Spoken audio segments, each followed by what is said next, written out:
Hey starlets, I'm Allie Luber and welcome to StarStruck. Today, we are taking a look at one of Hollywood's most haunting mysteries. I'm doing an astrological deep dive on George Reeves, the original Superman, whose shocking death still leaves people asking questions. From his rise to fame as the Man of Steel to the strange circumstances surrounding his final days, we're breaking down how George's birth chart might hold some answers. Fame, frustration, conspiracy. Was his fate written in the stars? Let's get into it. At OpenMind, we value your support, so share your thoughts on social media and remember to rate, review, and follow StarStruck to help others discover the show. For more exclusive content, monthly bonus episodes, early access, and ad-free listening, join our OpenMind Plus community on Apple Podcasts. Before we get to George Reeves, we will do a little astrological forecast for the week right after this break. Okay, you guys, the sun is entering Virgo. It's Virgo season. Okay, besties, deep breath. Chaos season is officially over on Friday when the sun moves into Virgo. And that means we are cleaning up the glitter, reorganizing our life spreadsheets, and finally unsubscribing to those 12 newsletters we never open. You know the ones. When the sun enters Virgo, it's like the universe hands us a giant cosmic clipboard and says, get it together, babe. Virgo season is here to help us tighten up.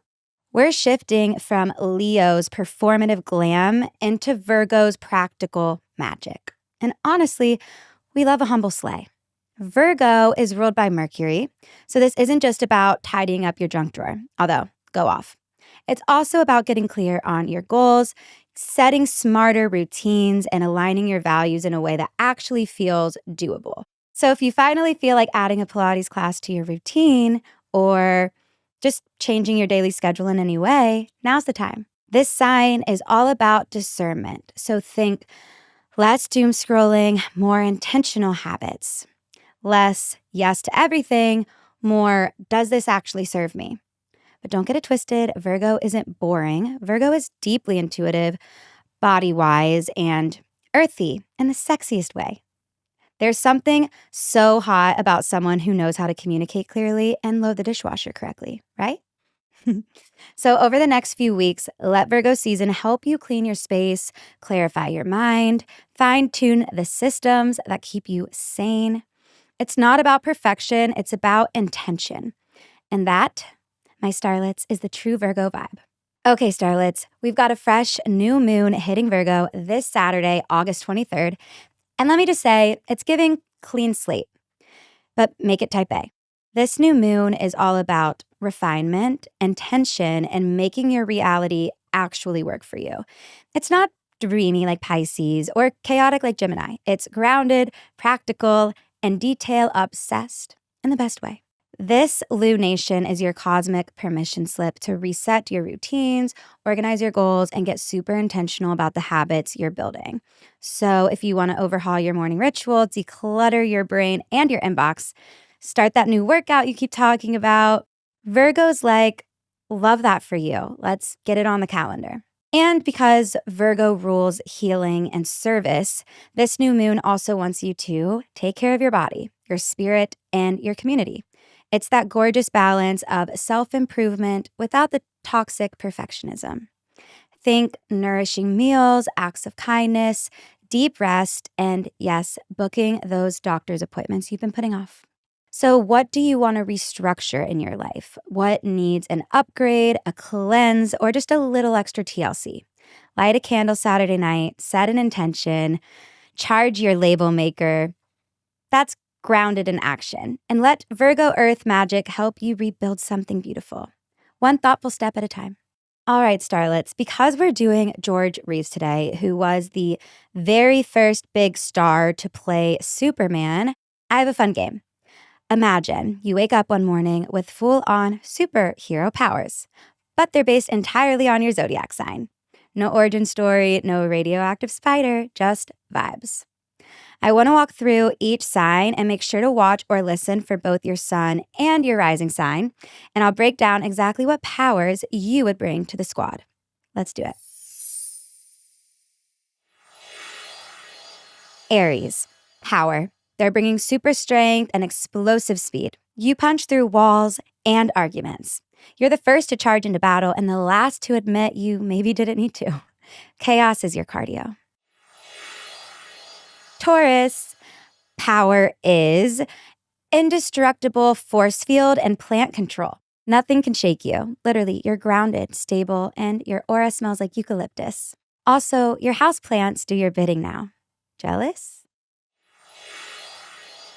Gemini's superpower is definitely teleportation and duplication. You're everywhere, all the time, in multiple outfits. You show up to fight crime and host a dinner party at the same time. No one knows which version of you they're going to get, including you. Cancer's superpower is emotional mind reading and healing touch. You can feel everyone's feelings before they do and fix a broken heart with one hug. You weaponize empathy like a pro. And you brought snacks. Leo's power, light manipulation and hypnotic charisma. You literally light up a room and blind your enemies doing it. One hair flip and people are confessing state secrets. Also, you insist on your own theme music. Virgo's superpower, hyper-intelligence and instant diagnostics. You scan, assess, and solve in under 3 seconds. You're 5 steps ahead with a backup plan. But the real superpower, you make chaos look like choreography. Libra's superpower is obviously energy balancing. You walk in and the vibe shifts. You can literally level the playing field with a wink. Also, your fits are immaculate. Scorpio's superpower, shadow manipulation and truth extraction. You disappear into darkness and come back with everyone's secrets. You're emotionally intense and slightly terrifying.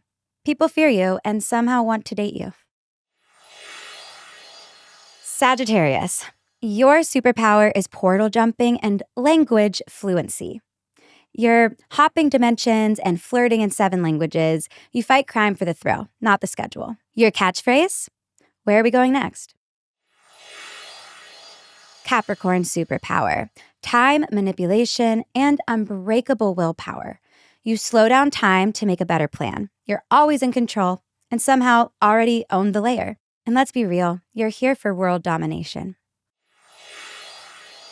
Aquarius's superpower would be technokinesis, which is the mental ability to control technology and electronics. You talk to machines, decode systems, and low-key built your own AI sidekick. You predicted this whole situation 6 weeks ago and already fixed it. You're welcome. Pisces.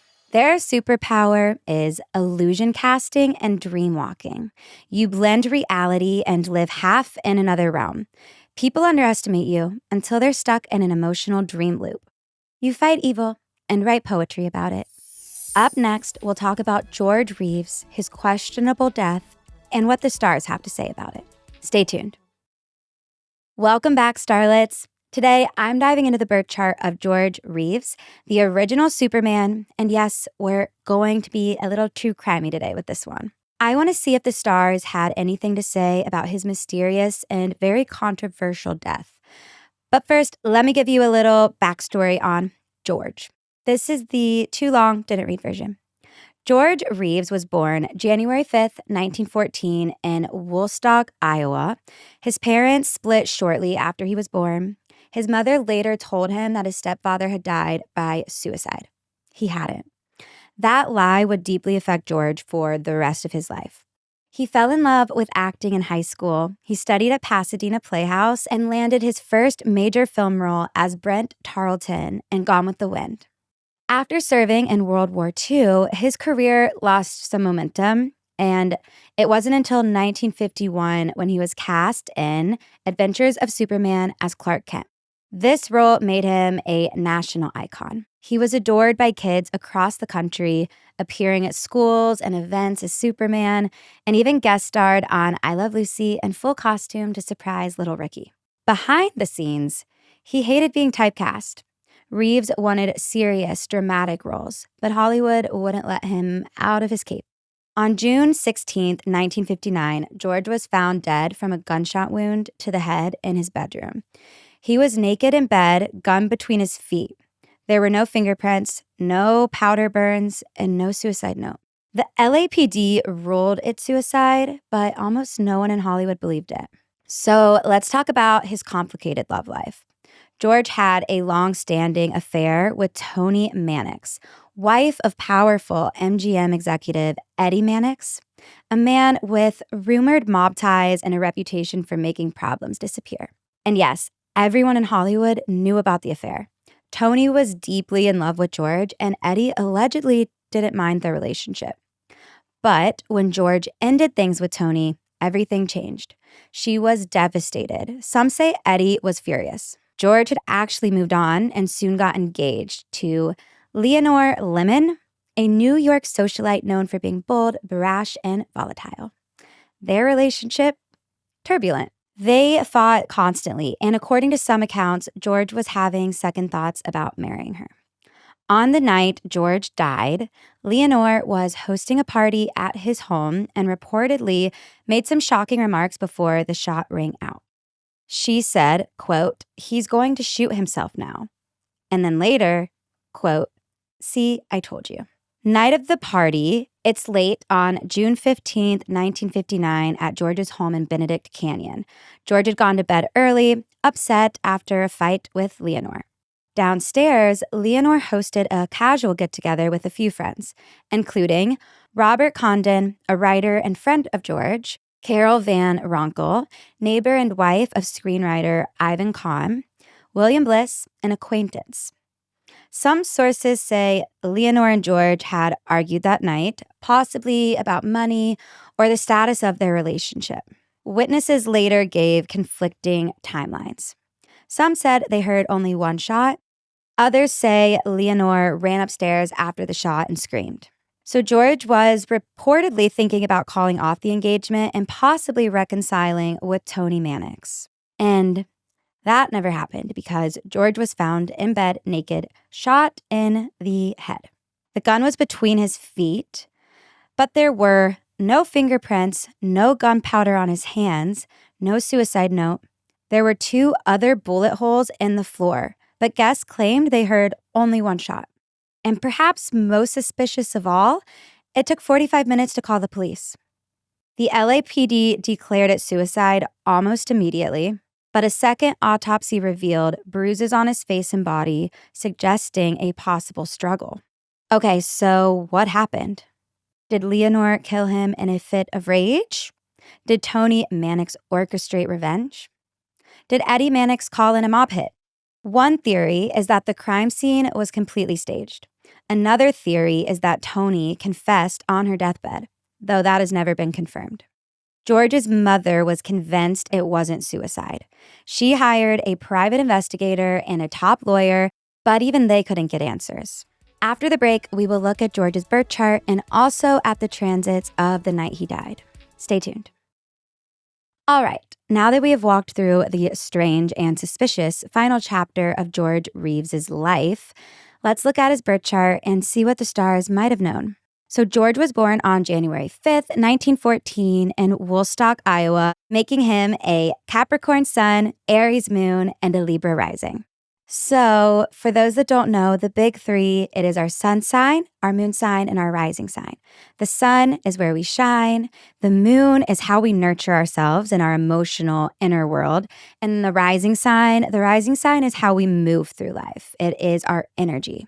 So let's start there. The big 3. George's sun in Capricorn definitely gives him a strong sense of ambition, discipline, and responsibility. Capricorn energy is all about legacy, reputation, and slow, steady mastery. George had his sun in the 4th house. This drive is rooted in themes of home, family, and inner security. There may have been a deep desire to build a stable foundation or to be seen as a provider and protector. This placement suggests a serious, grounded nature, but also someone who might have struggled with vulnerability, often keeping his emotions tightly guarded. That also brings back up the theme around when his mom said that his stepdad killed himself but didn't. Capricorn is responsibility. And when the Capricorn sun is in the fourth house of family, oftentimes that'll manifest as someone who has to step up and be a key player in the household. So without that father figure, it was his role. That's where he shines. So that's his sun. The moon is in Aries, and this adds fire and emotional reactivity to his chart. Aries moons are passionate, impulsive, and fiercely independent. They feel everything fast and hot. His moon was living in the seventh house, which is the house of relationships. This could mean that his emotional world was deeply impacted by relationships, both romantic and business. So he may have craved connection, but also felt conflicted between intimacy and autonomy. This moon placement can bring mood swings, quick tempers, and a need to be seen as strong and heroic. How fitting for Superman. And his Libra rising. Libra risings are ruled by Venus, which gives a natural appeal, and they're naturally attractive, agreeable, and fair. But because we know he had an Aries moon opposite that Libra energy, it seems as though there is a bit of a push and pull between himself and his relationships. He may have struggled with wanting to nurture his relationships versus nurturing himself. So with Aries on the descendant, his relationships were likely mirrors for his unexpressed assertiveness. He may have attracted bold or even combative partners who pushed him into conflict he wouldn't initiate himself. That Capricorn sun gave him a strong work ethic and inner structure. The Aries moon made him fiery and emotionally reactive in close relationships. And his Libra rising wrapped it all in a polished, likable, people-pleasing bow. He was well-liked, but there was definitely more that meets the eye. Together, this is someone who carried pressure to perform publicly, craved connection privately, and may have struggled to balance his emotional intensity with the image of calm perfection that he did project to the world. Okay, so let's look at the stars on the night that George died, which again was June 16th, 1959. First off, Mars, Mercury, and the Sun were all tightly conjunct in Cancer on the night George died. That is big mood swing energy. Mars is also the ruler of George's moon sign. So Mercury rules communication, and the Sun, it's the self.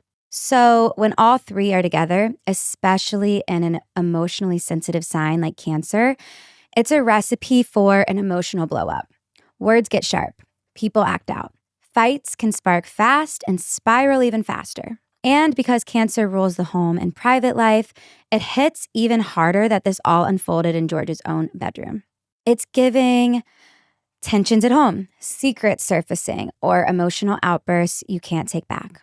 The moon was also opposite Venus, which is crazy because his moon is already opposite his Libra rising, which is very aligned with George's natal astrology. But the moon that night was in Capricorn, opposing Venus in Cancer. That's emotional vulnerability clashing with romantic tension. Venus in Cancer wants closeness, comfort, safety, but the Capricorn moon, it's guarded, shut down, and a bit cold. This kind of opposition creates an intense push-pull dynamic, especially in relationships. It's kind of like, I love you, but I don't really trust you. Or I want to be close, but I don't know if I feel safe. This aspect can amplify heartbreak, jealousy, or fear of abandonment, especially in already volatile relationships. Leonore? That opposition is also interesting when we compare it to George's natal birth chart because that energy was activating his 10th and 4th house. And the 10th house is out in the world, it's exposed, and the 4th house is the home and it's private. So it's a very important axis in astrology, and that's where that energy was like heating things up in George's personal birth chart. Also, Pluto, the planet of death and power and control, was within degrees of George's moon the night he died. This is deeply intense, emotional territory. Pluto touching the moon is all about buried feelings, past wounds, and a temper, an explosive inner turmoil. And since the moon rules the home and Pluto rules secrets, this screams something hidden beneath the surface. It's powerful and honestly a little chilling. Another interesting transit that was happening on this night was Neptune was square Mars. Mars, the planet of action, was in a tight square with Neptune, ruler of illusion and deception. This is one of the most disorienting, confusing transits in astrology. You feel something brewing, but you can't see clearly. There's fog, projection, paranoia. It blurs the line between instinct and illusion. So Mars squaring Neptune can mean acting on impulse, fueled by misinformation. It's also classically linked to substance use, altered states, and even staged events. And if someone else is involved, this is the kind of setup where you can't trust what's being said or what's being seen. Saturn was also opposite Mars, and this one's heavy too. Mars, again, action, anger, was in a direct opposition to Saturn, the planet of limits and control. So this brings up themes of power struggle, restrictions, and blocked action. It can feel like hitting a wall or being suppressed by outside forces. In a worst case scenario, it can suggest external pressure, sabotage, or being overpowered by someone with more influence or control. Eddie Mannix now is coming to mind. So what does it all mean? Okay, so here's the vibe. The sky the night George died. It was emotionally volatile, heavy, and tense. There was a triple conjunction of the Sun, Mercury, and Mars in Cancer, aka the exact combo that screams sudden confrontation at home. That alone suggests impulsive action, sharp words, rising anger, especially in personal spaces. The moon was also opposing Venus, the classic lover's quarrel placement. Add Pluto sitting on the moon, and we've got obsession, control, and emotional manipulation, all wrapped in one. Now layer in Mars square Neptune, and suddenly nothing's clear. Facts are foggy, instincts are off, and there's a real risk of confusion, misdirection, or just flat out deception. And Saturn opposite Mars, that's a power dynamic with force behind it. Someone's trying to control or suppress someone else. Altogether, we're looking at emotional chaos, blurred truths, romantic volatility, and potentially suppressed or manipulated action. So whether it was murder, suicide, or something in between, this chart tells us that it wasn't clean. Something broke that night, and the sky reflects just how unstable things really were. We'll obviously never know what truly happened that night, and to be completely honest, I also don't think everyone in that house that night knew what happened. Again, the energy was just so misleading and all over the place, and tensions were high. But we do know that the important roles that he played on TV and in movies will live on forever. Did you like this episode? If you did, or if you have a theory, let me know. And please leave a message in the comments. Let me know how you felt. And don't forget to tap that subscribe button on YouTube for even more content. StarStruck is an OpenMind original powered by Pave Studios. At OpenMind, we value your support, so share your thoughts on social media and remember to rate, review, and follow StarStruck wherever you get your podcasts. For ad-free listening and early access to StarStruck with Ali Luber, we invite you to subscribe to OpenMind Plus on Apple Podcasts. Next Wednesday will be another new episode with even more cosmic insights. See you then, starlets. Keep shining.